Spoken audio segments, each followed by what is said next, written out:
नमस्कार, स्वागत है आप सभी का एबीपी गंगा में। मैं हूं आपके साथ प्राची पाराशर। प्रदेश प्लस की शुरुआत करते हैं। कोरोना को लेकर यूपी में कैसी लापरवाही चल रही है उसकी एक बानगी आपको दिखाते हैं। लखीमपुर खीरी में कोविड सेंटर में जहरीला सांप निकला है, जिसके बाद वहां हड़कंप मच गया। हालांकि अस्पताल के ही एक मरीज ने इसका वीडियो बना लिया, जो अब वायरल भी हो रहा है। सदर तहसील इलाके के ननकाहा ब्लॉक का ये पूरा मामला है। आप तस्वीरों में भी देख सकते हैं, ये जो सांप है ये अस्पताल में निकला है और वो भी कोविड अस्पताल में निकला है। सदर तहसील इलाके के नकाहा ब्लॉक का ये मामला है। कोविड सेंटर में ही एक मरीज ने सांप का वीडियो बना लिया और अब वीडियो वायरल हो रहा है। तो लापरवाही कैसी है और कैसी व्यवस्थाएं हैं वो तस्वीरें बताने के लिए काफी हैं। एक कोविड सेंटर जहां पर कोविड पॉजिटिव पेशेंट भर्ती हैं, उनका इलाज चल रहा है, वहां एक जहरीला सांप निकल जाता है। सांप निकलने से मरीजों में जाहिर सी बात है कि अफरा तफरी हो गई। हाँ, फन उठाए कोबरा है ना। कोरोना पर हाईकोर्ट की सख्ती पर सरकार चिंतित है। सरकार के अनुसार यूपी में पूरी तरह लॉकडाउन संभव नहीं है, ये सूत्र बताते हैं। हाईकोर्ट ने यूपी सरकार को कंप्लीट लॉकडाउन का सुझाव दिया है। कंप्लीट लॉकडाउन के बिना संक्रमण रोकना संभव नहीं, ये हाईकोर्ट ने कहा है। सरकार संपूर्ण लॉकडाउन को तैयार नहीं है, सूत्र ये बताते हैं। कोर्ट अगर यूपी में लॉकडाउन लगाती है तो सरकार फिर सुप्रीम कोर्ट का दरवाजा खटखटाएगी। तो यूपी में बेकाबू कोरोना पर हाईकोर्ट ने सुझाव दिया है कंप्लीट लॉकडाउन का, लेकिन सरकार के मुताबिक कंप्लीट लॉकडाउन संभव नहीं है उत्तर प्रदेश में। और इसीलिए अगर हाईकोर्ट से सरकार को राहत नहीं मिलती है तो फिर सरकार सुप्रीम कोर्ट का दरवाजा खटखटाएगी। कोरोना पर यूपी में सख्ती अपनाएगी सरकार, ये सूत्र बताते हैं, ये सरकार की दलील है। जबकि हाईकोर्ट बार बार ये कह रहा है कि ना सरकारी अमला सख्ती दिखा रहा है, ना ही लोग मान रहे हैं, इसलिए कंप्लीट लॉकडाउन बहुत जरूरी है।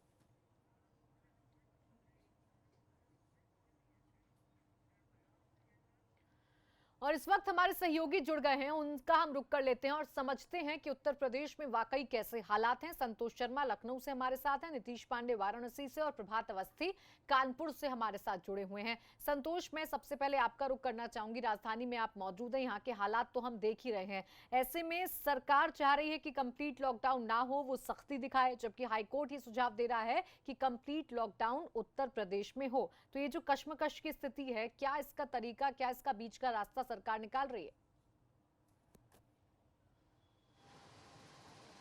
देखिए, सरकार ने सीधे से हाईकोर्ट ने जो कहा है कि कंप्लीट लॉकडाउन वो लगा सकते हैं, वो सुझाव जो दिया है उस पर सरकार का साफ कहना है कि उत्तर प्रदेश में जो आर्थिक व्यवस्थाएं उनको पटरी पर जिस तरीके से लाया जा रहा है, लिहाजा ऐसे में संपूर्ण लॉकडाउन को लगाया जाना संभव नहीं है। और अगर ये हाईकोर्ट इस तरीके का आदेश जारी करता है तो उसके खिलाफ सुप्रीम कोर्ट जाएंगे। ये अभी तक सरकार के सूत्रों के हवाले से हमारे पास जानकारी आई है।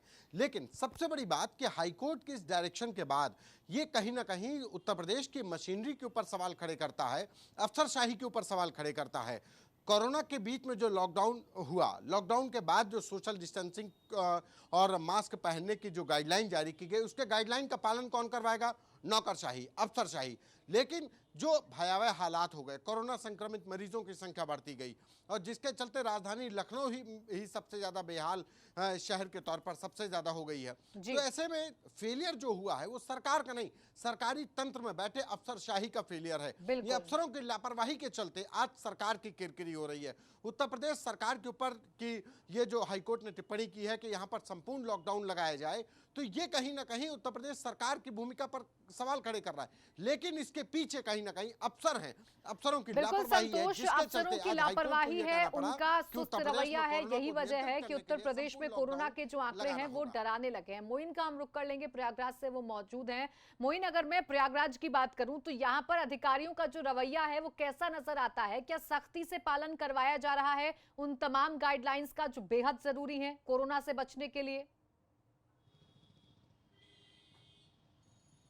जी बिल्कुल, अगर संगम नगरी प्रयागराज की बात करें तो यहाँ कोविड-19 की जो गाइडलाइन है उसका पालन कराने की अगर हम बात करें तो सारी की सारी कवायद जो है वो सिर्फ कागजों तक सीमित है और हकीकत में कहीं कुछ नजर नहीं आता है।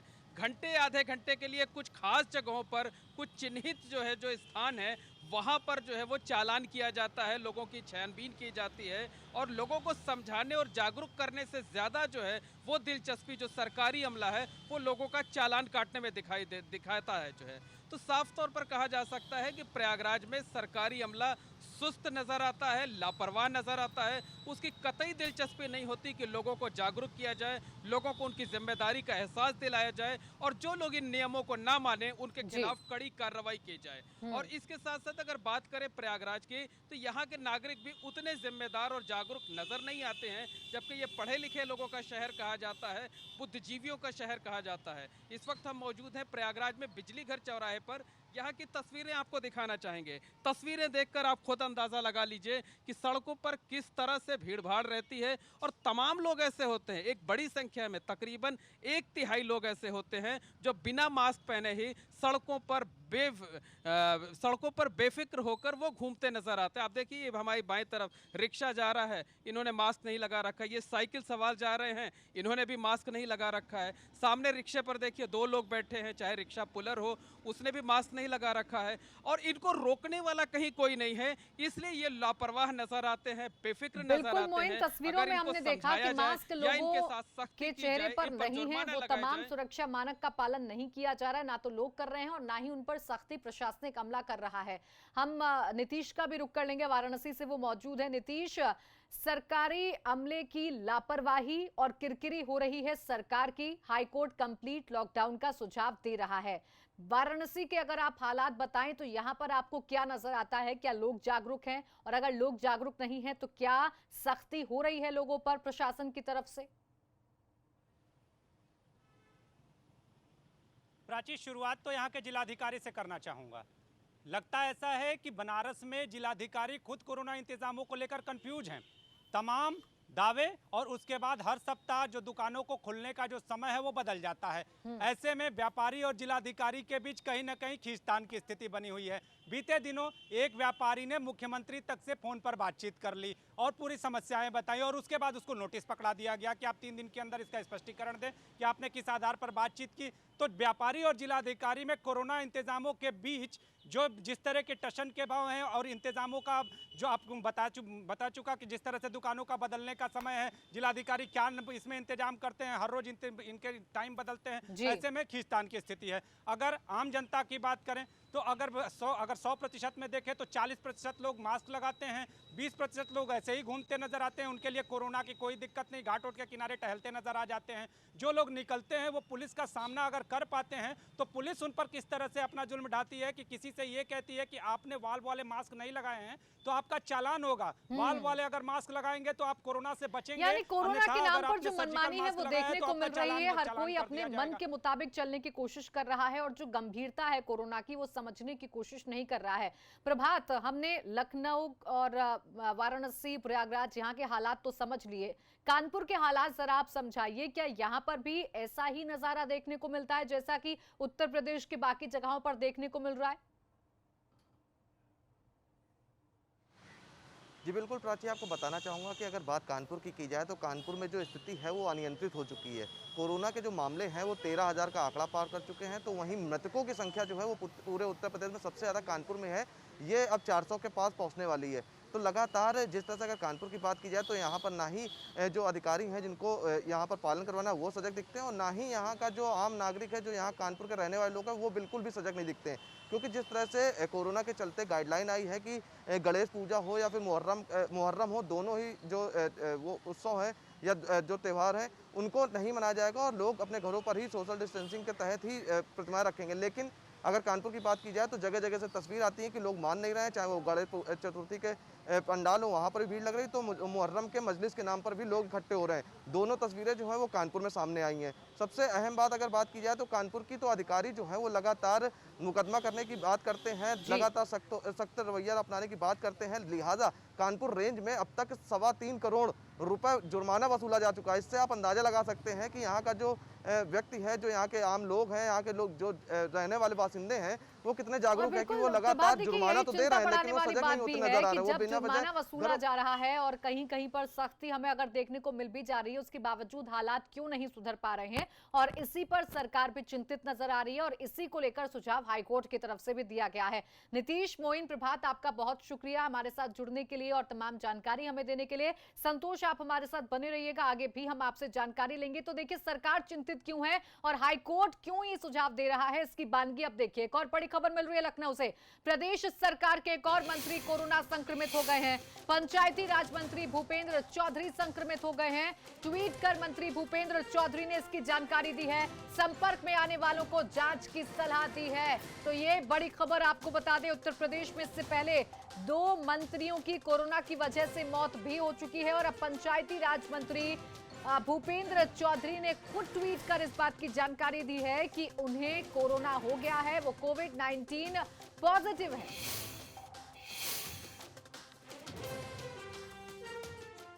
बढ़ते आगे, लखनऊ से अगली खबर है। उत्तर प्रदेश में फिर शुरू हुआ पोस्टर वॉर। सपा की छात्र सभा के प्रदेश सचिव ने पोस्टर लगाए हैं। प्रदेश सचिव विकास यादव ने विवादित पोस्टर लगाए हैं। ब्राह्मणों पर अत्याचार, बढ़ते अपराध पर ये पोस्टर लगाए गए। तो ये देखिए पोस्टर भी हैं। पोस्टर में लिखा है, बेटी बचाओ भाजपा भगाओ, बंद करो ब्राह्मणों पर अत्याचार, ना भ्रष्टाचार ना गुंडाराज, अब की बार अखिलेश सरकार। तो ये जो पोस्टर है उन पर लिखा गया है। पोस्टर में डॉक्टर और कोरोना पेशेंट को दर्शाते हुए लिखा गया है कि कोरोना महामारी की आड़ में धनुकाही भगवान परशुराम की फोटो के साथ सपा सुप्रीमो अखिलेश यादव को भी ब्राह्मणों का रक्षक दिखाया गया है। संतोष का हम रुक कर लेते हैं, लखनऊ से लगातार हमारे साथ बने हुए हैं। संतोष, ये जो ब्राह्मण कार्ड है ये अभी उत्तर प्रदेश की सियासत में पूरी तरीके से चलता हुआ नजर आ रहा है, क्योंकि मुख्यमंत्री योगी आदित्यनाथ ने कन्नौज का नीरज मिश्रा हत्याकांड जिक्र करके विपक्ष को चुप कराने की कोशिश तो जरूर की, लेकिन विपक्ष लगातार इस कार्ड पर खेलने के लिए तैयार है और योगी सरकार को ब्राह्मण विरोधी प्रोजेक्ट करने की तमाम कोशिशें की जा रही हैं।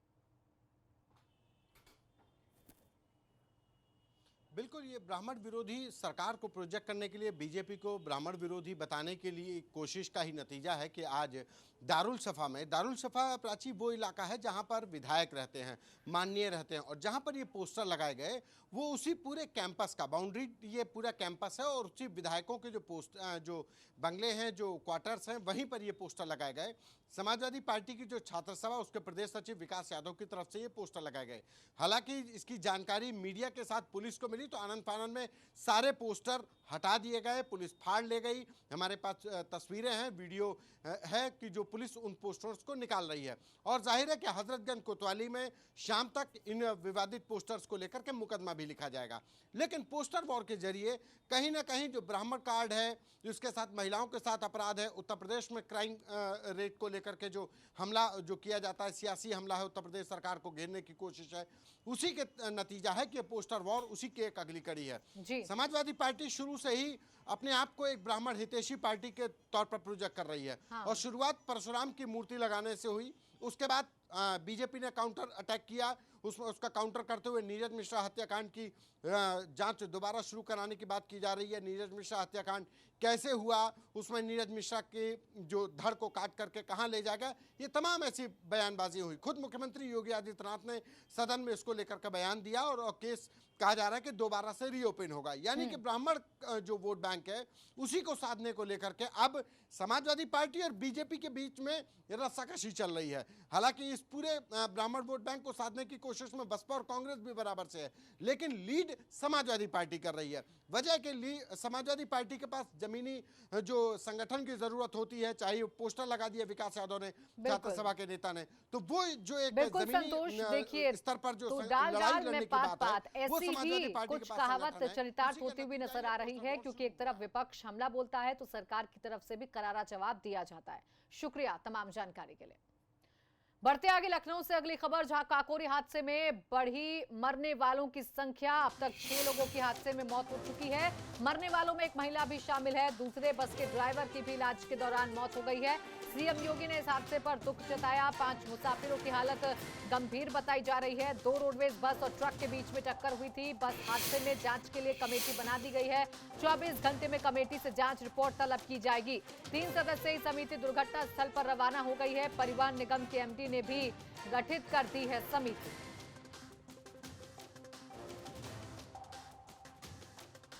और शैलेश अरोड़ा हमारे साथ जुड़ गए ज्यादा जानकारी के साथ, उनका हम रुख कर लेते हैं। शैलेश, जांच कमेटी बना दी गई है, रिपोर्ट तलब की जा रही है, यानी सरकार पूरी तरीके से गंभीर है इस दर्दनाक हादसे को लेकर। आपके पास क्या अपडेट है? बिल्कुल निश्चित रूप से प्राची, जो काकोरी का बस कांड हुआ, अब तक 6 लोगों की मौत हो चुकी है, 5 लोग गंभीर है। मुख्यमंत्री ने भी इस पूरी घटना को लेकर जहां एक तरफ शोक जताया, वहीं दूसरी ओर वो इस मामले को लेकर सख्त भी हैं। उन्होंने सूत्रों की माने तो जो परिवहन निगम के अधिकारी हैं, जो परिवहन विभाग के, उनसे कहा था कि तत्काल रिपोर्ट दी जाए और इसके बाद जो एमडी है परिवहन निगम के डॉक्टर राजशेखर, उनकी तरफ से एक 3 सदस्यीय जांच समिति का गठन किया गया है। जो लखनऊ मंडल के आरएम है पल्लव बोस, उनकी अध्यक्षता, उनके साथ में ये कमेटी जो है 3 लोग की ये काम करेगी। इसमें मुख्यालय से आरएन वर्मा को भी शामिल किया गया है। इसके अलावा सुनील प्रसाद इस कमेटी में शामिल हैं और ये लोग 24 घंटे में अपनी पूरी रिपोर्ट तैयार करके देंगे। फिलहाल ये जो कमेटी है ये घटना स्थल पर, हम आपको अपडेट देते दर्शकों को, कि पहुंच चुकी है इस समय और वहां पर जो घटना के कारण है वो जानने की कोशिश की जा रही है कि आखिर चूक कहां से हुई। क्योंकि एक देखिए, लगातार परिवहन निगम ये कह रहा है कि हम अपनी बसों की जो फिटनेस है और जो हालत है उनको बेहतर कर रहे हैं। जो ड्राइवर्स हैं उनका प्रशिक्षण लगातार किया जा रहा है कि इस तरह की घटनाएं ना हो। तो ऐसे में आखिर चूक कहां पर हुई, इसको तलाशने की कोशिश की जा रही है। बिल्कुल शैलेश, और देखिए ये चूक कहां पर हुई है ये तलाशना बेहद जरूरी भी है, क्योंकि लगातार होते हादसे जरूर चिंता बढ़ा रहे हैं। शुक्रिया आपका तमाम जानकारी के लिए शैलेश। तो न सिर्फ लखनऊ बल्कि कई जगहों से आज ताबड़तोड़ हादसे की खबर आई है। लखनऊ के साथ साथ प्रतापगढ़, आजमगढ़ और नोएडा से भी ऐसे ही खबरें सामने आई हैं। प्रतापगढ़ में 2 बाइक आमने सामने टकरा गईं, जिसमें एक युवक की मौत हो गई, जबकि नोएडा में हुए हादसे में गलती बुलेट चालक की थी। यहां बाइक और ऑटो के बीच टक्कर हो गई, जिसमें ऑटो पलट गया और ऑटो चालक की मौत हो गई। इसके बाद बुलेट सवार वहां से फरार हो गया। आजमगढ़ में तो 5 लोग सड़क हादसे में घायल हो गए। यहां तेज रफ्तार स्कॉर्पियो बिजली के खंभे से जा टकराई। तो आज 4 तस्वीरें आई हैं, लखनऊ, प्रतापगढ़, आजमगढ़, नोएडा, और चारों ही तस्वीरें बेहद दर्दनाक हैं। लखनऊ में जहां दर्दनाक हादसा हुआ तो प्रतापगढ़ में भी दर्दनाक हादसा हुआ। आजमगढ़ में भी एक स्कॉर्पियो जो है बिजली के खंभे से जा टकराई और नोएडा में एक बुलेट सवार की गलती की वजह से एक ऑटो चालक की मौत हो गई। और यहां पर वक्त एक छोटे से ब्रेक का है, बहुत जल्द लौटेंगे।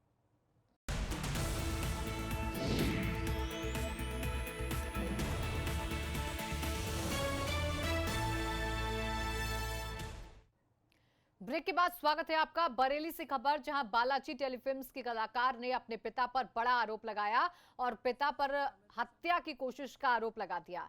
एक्ट्रेस तृप्ति शंखधर ने आरोप लगाया है, जबरन शादी कराने का भी आरोप अपने पिता पर लगाया है और तृप्ति शंखधर ने सोशल साइट के जरिए न्याय की गुहार लगाई है। पिता के व्यवहार से परेशान होकर तृप्ति ने अपना घर छोड़ दिया है। मां के साथ तृप्ति शंखधर ने घर छोड़ दिया। शिकायत के बाद थाना बारादरी पुलिस ने जांच शुरू कर दी है और पिता को हिरासत में लिया गया है, जिसमें पिता ने बताया है कि वो मुंबई जाने से बेटी को मना कर रहे थे। इसी बात को लेकर विवाद हुआ था।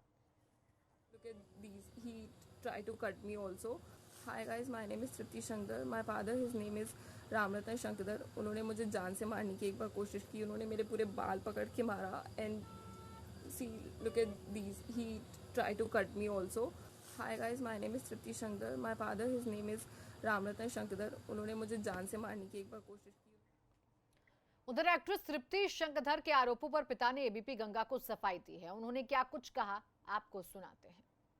इस वक्त की बड़ी खबर यूपी के बरेली से है, जहां पर एक्टर तृप्ति शंखधर के पिता को पुलिस ने गिरफ्तार कर लिया है और उनके पिता आप देख सकते हैं बारादरी थाने में हैं, जिनका कहना है कि उन्होंने बेटी को किसी भी तरीके से प्रताड़ित नहीं किया है। उन्होंने बेटी से अपील भी की है कि वो आ जाएं तो उसको किसी प्रकार का कोई जान का खतरा नहीं है, वो अपनी बेटी को इज्जत देंगे, उसको किसी प्रकार की कोई तकलीफ नहीं देंगे। क्या कहना चाहेंगे बेटी के आरोप जो हैं?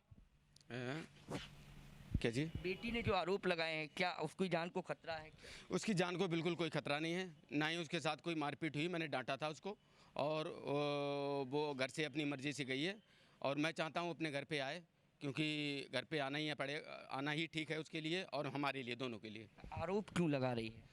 आरोप वो क्यों लगा रही है, ये उसको जो है उसका एक ईगो है उसके अंदर, जो मुंबई यहाँ से गई है उसके अंदर ईगो है और कोई आरोप लगाने का नहीं। उसका कारण ये आरोप लगा रही है, वो कहती पापा मुझ पे शक करते हो, मेरे ऊपर ये करते हो। तो मैंने कहा अगर मैं शक करता होता उसका प्रमाण ये बेटा तुम्हें मुंबई क्यों ले जाता तुम्हें? अगर मैं तुम्हारे ऊपर शक करता, मैंने उनको एक सही सलाह दी कि बेटा मुंबई इस समय थोड़ी स्थिति ठीक नहीं है, अभी इतना बड़ा सुशांत कांड हुआ है, लिव इन रिलेशनशिप में वो रह रहे थे, तो ऐसी स्थिति में हम आपको अकेले नहीं भेज सकते हैं, आप अपनी माँ को ले जाओ। एज ए गार्जियन मैं नहीं रह सकता हूँ आपके साथ, किसी को ले जाना पड़े। उस चीज़ को उसने गलत समझा कि पापा हमें शक करते हैं, जबकि उसको मेरी बात को सही से समझा नहीं। मैं कहना क्या चाह रहा हूँ, मेरा ये है कि बेटा वहाँ स्थिति ऐसी है, वहाँ कोई गार्जियन चाहिए आपके लिए है? उस गार्जियन के लिए मैंने उसकी माँ को भेजना चाहा तो माँ उसकी जाने तैयार नहीं। तो अब मैंने कहा ऐसे कुछ ठीक अच्छा रिश्ता मिला था, सुझाव दिया, वो रिश्ता आपको पसंद नहीं है तो दूसरा रिश्ता देखेंगे। आप मना कर देती, साधारण मना करती हूँ, लेकिन उतना बौखलाने की क्या ज़रूरत थी कि आप मेरे ऊपर शक करते हो, आप लड़कों से नफरत है, ये सब। उसने जो फिल्म एक्टिंग जैसे करते हैं पूरा एक्टिंग की और उसने कहा कद्दू फो मेरे पापा तुम। तो मुझे गुस्सा आया, तो मैंने गुस्से में आके आवेश में आके मैं सारी मीडिया के सामने आज कहना चाहता हूँ, मैंने उसके थप्पड़ मारा। उसी की अपराधी है, मैं बैठा हूँ, इसमें अपराध कोई है नहीं, लेकिन बच्चे के सवाल से बच्चा इस तरीके से करता है तो मैंने करता। अब आप एबीपी के माध्यम से कहना चाहते हैं कि बेटी को किसी प्रकार का कोई खतरा नहीं है। माँ बाप डांटते हैं बच्चों को, मारते भी हैं, इसमें कोई बड़ी नहीं है, लेकिन माँ बाप के मारने के पीछे औचित्य नहीं होता कि तुम्हें जान से मार देंगे बच्चे। माँ बाप के मारने के पीछे ये होता है कि तुम्हें सुधारने का तरीका, ठीक है, वो तोड़ना। ढोल गंवार शूद्र पशुनारी सकल ताड़ना के रखवारी। ताड़ना का मतलब ये नहीं मारा जा रहा है, तुम्हें सुधारने के लिए प्रयास किया जा रहा है, तराशा जा रहा है, उसका ये है मतलब तराशा जा रहा है आपको, तराशने। तो ये तराशने का प्रयास कर रहा है कि मैं बेटा तुम ठीक हो जाओ। अब इसकी स्थिति ये है कि मेरे खिलाफ FIR करा दी, बेटे कराने का प्रयास कर रही है, मुझको यहाँ थाने में बुलवा दिया, रात से मैं यहीं बैठा हूँ भूखा प्यासा है। तो एक पिता की ये अच्छे बच्चों की पढ़ाई का, एजुकेशन का इतना पैसा मैंने अपना पेट करके बच्चों को, उसका पनिशमेंट ये दे रहे हैं बच्चे हमको, ये दे। आपकी पत्नी भी आरोप लगा रही है। पत्नी आरोप लगा रही हैं, वो गलत है पत्नी का। पत्नी बच्ची के कहने पे लगा रही हैं, क्योंकि पत्नी अगर हम मारते पीटते पत्नी को और पत्नी को प्रताड़ित करते, मेरी सारी प्रॉपर्टी, मकान और प्लॉट सारे पत्नी के नाम पे, मेरे नाम पे कुछ भी नहीं, हैंड टू माउथ हूँ मैं इस समय। अगर पत्नी चली जाए तो, अगर मैं उनको प्रताड़ित कर रहे होते तो ऐसा नहीं होता, सारी प्रॉपर्टी मेरे नाम पे होती। इसका एग्जाम्पल ये है। और पत्नी रात मेरे साथ तक थी, मेरे साथ उन्होंने सुंदरकांड की सारी तैयारी कराई, भोग लगवाया। जैसे ही मैंने सुंदरकांड पाठ किया वैसे ही वो चली आई। तो अगर पत्नी प्रताड़ित होती है ऐसे नहीं करती यहाँ, लेकिन ये है कि बच्चे के कहने पे कह रही हैं, वो बच्चे के कहने पे कह रही हैं, बच्चे के साथ है इसलिए बच्चे का साथ देना चाह रही है। बच्चे ने उनको उकसाया तो वो कह रही हैं उकसाने में, उनको भी इस चीज़ का ज्ञान नहीं है कि मैं क्या कह रही हूँ। देखा आपने, ये पिता हैं रामरतन जी, जिनका कहना है बेटी को किसी प्रकार का कोई खतरा नहीं है। एबीपी न्यूज़ से खास बातचीत में उन्होंने कहा है कि वो आश्वासन देना चाहते हैं कि अगर उनकी बेटी उनके घर आ जाए, वो किसी से उसकी जो बेटी है उसकी बगैर मर्जी के शादी नहीं करेंगे। कैमरामैन नवल सिन्हा के साथ अनूप कुमार मिश्रा, एबीपी गंगा, बरेली। और हमीरपुर से अगली खबर, जहां बीएसए ने 2 एबीएसए के वेतन रोकने का आदेश दिया है। अगस्त महीने का वेतन रोकने का आदेश जारी कर दिया है। सुमेरपुर और सरीरा ब्लॉक में तैनात हैं दोनों अधिकारी। अपने कार्य क्षेत्र में आरोग्य सेतु ऐप डाउनलोड कराने में लापरवाही बरती और खाद्यान्न वितरण में लगाई गई शिक्षकों की ड्यूटी की रिपोर्ट न देने पर यह कार्रवाई हुई है। और अगली खबर सीतापुर से, जहां भाजपा सांसद और विधायक के बीच तनातनी की खबर है। क्षेत्र पंचायत की बैठक में दोनों नेताओं में दिखी दूरी। कार्यक्रम में दोनों जनप्रतिनिधि दूर दूर होकर बैठे। भाजपा सांसद और विधायक के बीच में तनातनी की खबर सीतापुर से मिल रही है। क्षेत्र पंचायत की बैठक में दोनों नेताओं में दूरी देखी गई। और इसी के साथ फिलहाल प्रदेश प्लस में बस इतना ही। आप देखते रहिए एबीपी गंगा।